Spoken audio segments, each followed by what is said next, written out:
Ripple XRP will replace Swift. Can it replace Swift's system already, or will it be working with Swift systems? Well, we do have a representative from Ripple, head of payments actually, and they have spoken about the fact that Swift systems is really lagging and that there needs to be another solution. We will also be looking into the fact that there could be an estimated $200 trillion coming into the crypto market, as well as some news about CBDCs, ongoing discussions with India and Hong Kong, and also what you could potentially be missing out on if you sell your XRP coin. All I ask from you are two things, which is to smash that like button and to subscribe to the channel as well. The market is pretty green and we are up for XLM coin and XRP coin, but as always we will talk about the price action towards the end of the video. So as you can see here, we have Pegah Soltani, who is the head of payments at Ripple, and I'm going to read this paragraph as to what she has said about Swift. And she said that while trillions of dollars are debited and credited cross-border via Swift's messaging network every year, there has been a growing trend of countries choosing to either rely on a secondary domestic rail or build their own. Swift is too inefficient to be innovated on, and domestic innovations we've seen, for example India or Brazil, in the last few years have quickly leapfrogged Swift's capabilities. Swift has been the incumbent so long that they're used to calling the shots, and now we're seeing the decline of that position. And this just goes to show, guys, that Swift has basically become an old horse, right? Yes, it was pretty popular back before when we didn't have many more solutions or innovations, but the fact that it has stayed around for so long and it can't even be updated because of how slow and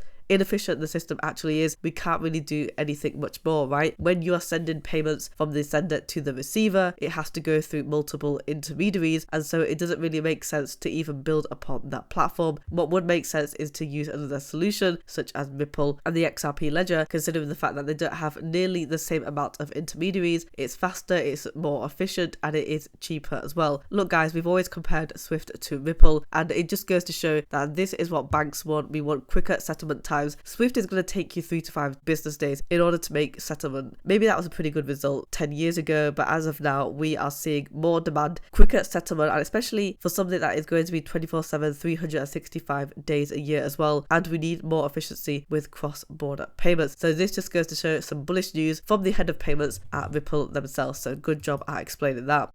Now I'm going to be playing you this video where the speaker basically talks about the fact that we could be seeing $200 trillion potentially coming into cryptocurrency.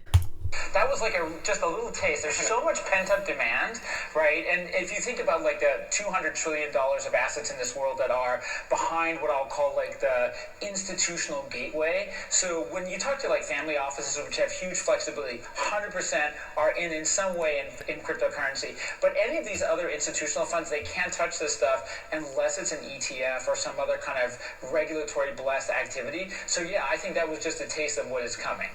And not only this, guys, don't forget the fact that Forbes has been coming out with an article after article talking about the fact that we could be potentially be seeing billions of dollars coming in, especially as we see more progress with the spot Bitcoin ETFs coming out as well. And this is obviously going to be a very pivotal year for all of us, especially for retail holders as well, because institutions will now be getting into cryptocurrency, and I don't think that we are going to be seeing a year like it. It is only the beginning. Before, there was a lot of retail in cryptocurrency and a lot of institutions stepped away or backed away from it because they thought that it would be a huge risk. But now we are seeing the tables turn and the institutions are going to be ready to put their money in. And so what do you think is going to happen, right? That can easily skyrocket XRP coin to $1 if we see massive amounts of money flowing into the market. So before we talk about the CBDCs, again, know what you are holding. Do not sell your XRP coin. Now you'll see over here from David Schwartz that he was asked, at what price do you quit your job? And he basically said $1, right? For when the coin reaches that. He goes over here, for some reason, I felt $1 was a magic number to sell all my Ethereum. It had been bouncing around 80 cents for a while. So a lot of people do get impatient and they do sell their coin. However, he sold 40,000 Ethereum at $1, and so he would have made $40,000. But now Ethereum is at $2,359 or around about that, just as an estimate. And he could have made so much more money. And again, what does this go to show? Well, a lot of people are are going to be getting out of XRP coin when it hits $1, which is fair enough. You can sell and take your profits. But imagine if XRP coin were to hit $2, $3, $5, even $10. You will be regretting it, especially if you sold at $1. And guys, you don't want to be FOMOing into the coin, because that is the ultimate way to lose when you buy at such a higher price point. So again, know what you hold, guys. Sold Bitcoin at $750 and $25,000. We are at $44,172. I mean, do let me know down in the comments below when you plan to sell your XRP coin, if you are waiting for that $1 or if you are waiting for another price point. So before we have a look at the price action for both XRP and XLM coin, we have some news over here saying that the Reserve Bank of India opens talks with US Hong Kong for cross-border CBDC features, and they start discussions with the Hong Kong Monetary Authority, the US Fed Reserve, and the international payment platform SWIFT to explore cross-border payments for CBDCs. It says over here that inbound remittances from the US make up 23% of the inflow into India, with Hong Kong contributing its fair share, ranking 9th place. And so that is the discussion that they are having right now. XRP coin, 68 cents. Well, would you know it, right? We're up by 5.19% on the one-day chart. For the volume, we're up by 57.42%. Really nice. We have high volume. We are currently trading at $2.3 billion. So what's the highest that we've actually seen today? Well, we have seen 0.6978. We nearly reached that 70 cents. This is what I like, guys. XRP coin should be around about this range. In fact, it should actually be at 70 cents. That is somewhat a conservative estimate, right? If we have a look at the 7-day chart, you'll see over here just a couple of days ago, we were at 61 cents with a volume of $1.28 billion. The price for XRP coin was very stagnant, but now it has had a lot of upside, especially in that one day where we went from high 64 cents all of the way to that 69 cents. Pretty good, right? You'll see over here that the 24-hour volume is at $68.72 billion.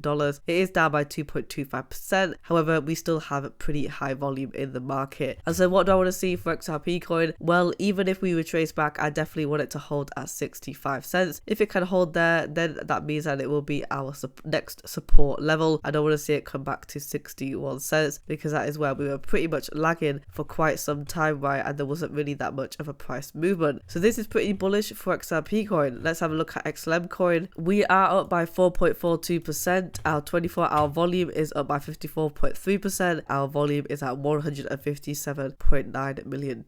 Stellar has also done pretty well as well. If you have a look at the one-day chart, it went from that high 12-cent level of $104 million all of the way to its highest at 0.01367. I mean, again, it is still a pretty good move for XLM coin, considering the fact that we were very much stagnant in our price for quite some time, right? Probably if the past month we were in that mid-range for the 11 cents, and the price action was pretty boring, to be honest with you. Again, for XLM coin, I want the price to hit 15 cents. I believe that we can do so, but if we do retrace back, I think that the mid-range of that 11 cents or the 12-cent level would probably be where it would go, and it would stay there comfortably. Guys, if you want daily XRP coin and XLM coin news, subscribe to the channel and like the video as well.